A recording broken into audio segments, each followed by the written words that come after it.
નાની દમણના ખારીવાડ વિસ્તારમાં ગેરકાયદેસર બાંધકામ પર પાલિકાનો ઘાટો। અલ ફલાહ ઇબાદતખાના મસ્જિદ તોડી પાડવા અંતિમ સૂચના અપાઈ।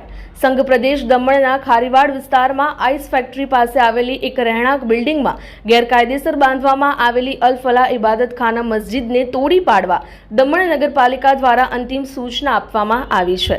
પાલિકાના ચીફ ઓફિસર સંજામસિંહે મકાન માલિક શમન બાનુએ ડીંગમારને આ અંગે સખત વલણ દાખવ્યું છે। અગાઉ 20 ફેબ્રુઆરી અને 11 માર્ચ 2025ના રોજ મસ્જિદના ગેરકાયદેસર બાંધકામ અંગે કારણદર્શક નોટિસ આપવામાં આવી હતી।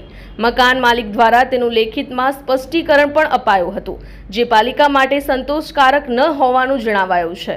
તદુપરાંત બિલ્ડિંગના સર્વે નંબર 539/2 અને 3 પર થયેલ નિરીક્ષણમાં પણ સ્પષ્ટ થયું હતું કે મસ્જિદનું બાંધકામ પાલિકાની પૂર્વ મંજૂરી અને બાંધકામ લાયસન્સ વિના કરવામાં આવ્યું છે। FSI ના